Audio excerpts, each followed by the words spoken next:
وَلَنَبْلُوَنَّكُمْ بِشَيْءٍ مِّنَ الْخَوْفِ وَالْجُوعِ وَنَقْصٍ مِّنَ الْأَمْوَالِ وَالْأَنفُسِ وَالثَّمَرَاتِ وَبَشِّرِ الصَّابِرِينَ۔ فرمایا میں ضرور تمہیں آزماؤں گا، میں ضرور تمہیں آزماؤں گا، خوف دے کر، جانوں مالوں پھلوں کی کمی دے کر، اور اگر تم نے صبر کیا تو میرے محبوب انہیں جنت کی اور میری رحمت کی خوشخبری سنا دیجئے۔ اگر کوئی نیک بیمار پڑ جائے تو اس کی اللہ آزمائش فرما رہا ہوتا ہے، اس کی اللہ آزمائش کرتا ہے، اللہ تبارک و تعالیٰ اس پر فضل فرماتا ہے، اس کی آزمائش کرتا ہے۔ پھر ان مصیبتوں پر جو شخص صبر کرے، رب فرماتا ہے اگر میری رضا پہ راضی ہو گیا تو ان اللہ مع الصابرین، باقی نیکیوں پر میں ثواب دیتا ہوں، اور جو کوئی صبر کرتا ہے رب فرماتا ہے میں اس کا بن جایا کرتا ہوں، صبر کرنے والوں کے ساتھ ہو جاتا ہوں۔ اور جب اللہ آزمائش ڈالتا ہے نا تو جو کام سیدھے ہوتے ہیں وہ بھی الٹے ہونے شروع ہو جاتے ہیں۔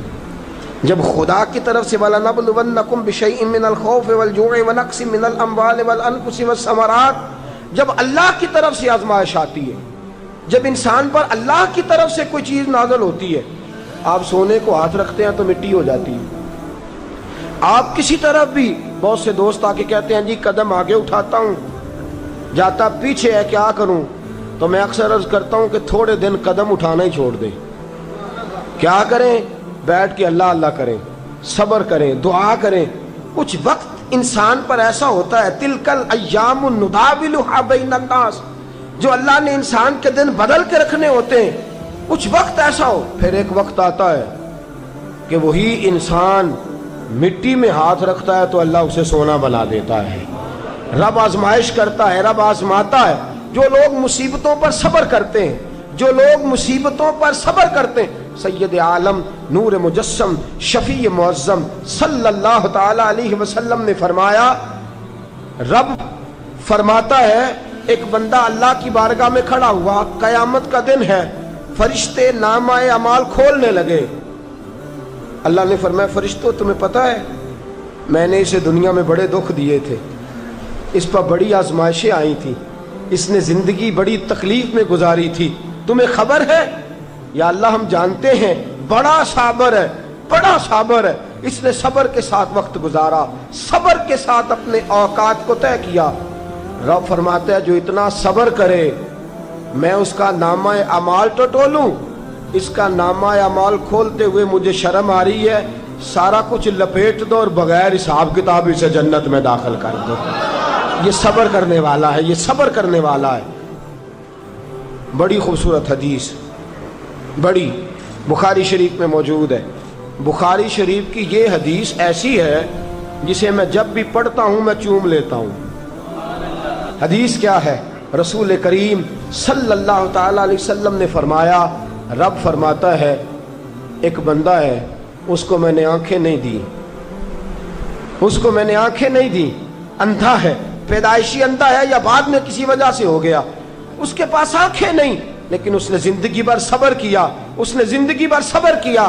صبح قیامت وہ کھڑا ہوا تو رب کریم نے فرشتوں سے فرمایا، فرشتوں اس کو میں نے آنکھیں نہیں دی، بیچارہ نہ بیٹی دیکھ سکا نہ بیٹا، نہ باپ دیکھ سکا نہ ماں، یہ کوئی دنیا کا نظارہ نہیں کر سکا، تم بتاؤ اس کا اجر کیا ہے؟ فرشتے کہتے ہیں مولا جنت کا اعلیٰ درجہ دے دے، اللہ اسے بے حساب بخش دے۔ رب فرماتے اس نے ساری زندگی بغیر آنکھوں کے صبر کیا ہے، اسے صرف جنت نہیں ملے گی بلکہ آج اسے اس کا رب اپنا دیدار بھی کرائے گا۔ فرمایا قیامت میں لوگ جنت کے نظارے کریں گے اور یہ اللہ کا دیدار کرے گا، اس کو رب کریم کے جلوے دکھائے جائیں گے، اس لیے کہ یہ صابر رہا۔ اور میرے اعلیٰ حضرت فاضل بریلوی رحمۃ اللہ علیہ فرماتے ہیں جو صابر ہوتا ہے نا، توجہ ہے آپ کی، میری بات کی سمجھ آ رہی ہے؟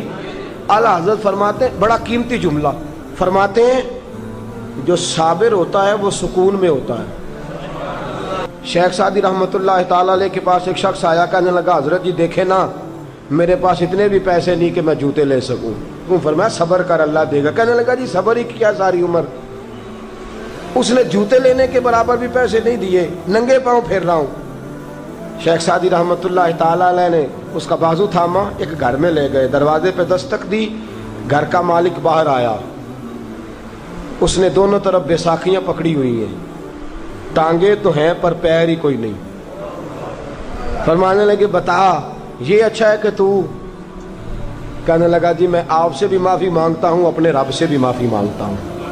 نبی پاک صلی اللہ تعالی علیہ وسلم نے فرمایا خدا اگر تجھے مصیبت دیتا ہے نا، اور ان مصیبتوں پر جب اللہ تجھے قیامت میں اجر دے گا تو تیرا دل چاہے گا کاش سکون ہوتا ہی نہ، آزمائشیں ہی آزمائشیں ہوتی، تو وہ اجر دیکھے گا۔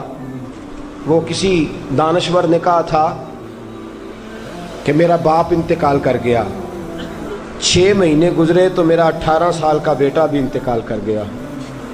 کہنے لگے میں نے اپنے 80 سال کے باپ کا جنازہ اٹھایا تو میری کمر نہیں جھکی، لیکن جب 18 سال کے بیٹے کا جنازہ اٹھانے لگا تو میری کمر جھک گئی، اور رو کے کہنے لگا لوگوں باپ کا جنازہ پڑھنا آسان ہے، دعا کرو کسی کو بیٹے کا جنازہ نہ پڑھنا پڑ جائے، بڑا مشکل کام ہے، بڑا کٹھن مرحلہ ہے۔ حضرت ابو ہریرہ رضی اللہ تعالیٰ عنہ فرماتے ہیں اللہ کے محبوب صلی اللہ تعالیٰ علیہ وآلہ وسلم کے صاحبزادے جناب ابراہیم علیہ السلام فرماتے حضور کے صاحبزادے آپ رات کو جب ان کی ولادت ہوئی تو نبی کریم علیہ السلام ہمارے درمیان آئے۔ جاگیے ذرا غور فرمائیے گا بات پہ۔ سید عالم صلی اللہ علیہ وسلم تشریف لائے اور ہم نے حضور کے چہرے کو چمکتے دیکھا۔ ہم نے کہا یا رسول اللہ موڈ مبارک بڑا اچھا ہے، حضور کوئی خیر کی خبر ہے؟ فرمایا مجھے مبارک دو، اللہ نے مجھے بیٹا عطا فرمایا ہے۔ فرماتے ہیں اگلے ہی دن، ایک روایت ہے کچھ عرصے کے بعد، ایک روایت ہے اگلے ہی دن ظہر کے بعد میرے محبوب نے پیار کرنے کے لیے بیٹا اٹھایا اور صاحبزادے کی سانسیں اکھڑنے لگی۔ رسول پاک کے صاحبزادے نبی پاک کے مقدس ہاتھوں میں سانسیں اکھڑ رہی ہیں، حضور کے دستے مبارک میں صاحبزادے نے وصال کر دیا۔ آنکھیں بند کی تو نبی کریم کی مقدس آنکھوں میں آنسو آئے۔ رات خوشی تھی، رات حضور مبارکیں وصول کر رہے تھے، رات مسکرا رہے تھے، ایک ہی تو رات گزری ہے، 24 ہی تو گھنٹے ہوئے ہیں، آنکھوں میں آنسو بھر آئے ہیں۔ حضرت عبداللہ ابن عمر رضی اللہ تعالیٰ عنہ عرض کرتے ہیں یا رسول اللہ آپ رو رہے ہیں؟ حضور صاحبزادے کا انتقال ہوا تو رو رہے ہیں؟ نبی رحمت صلی اللہ تعالیٰ علیہ وسلم نے فرمایا عبداللہ دل میرا غمزدہ ہے، آنکھوں میں آنسو ہیں، پر میں اپنی زبان سے وہی جملے کہوں گا جس سے میرا اللہ راضی ہوگا، میں کوئی بے صبری والی بات نہیں کروں گا۔ اور یاد رکھیے مصیبتیں اللہ کے پیاروں پر آتی ہیں۔ 500 سال فرعون نے دعویٰ خدائی کیا ہے معاذ اللہ، 300 سال فرعون کا حال یہ تھا کہ ننگے پاؤں کانٹوں پہ چلتا تھا اور اس کے پیر میں کانٹا بھی نہیں چبھتا تھا۔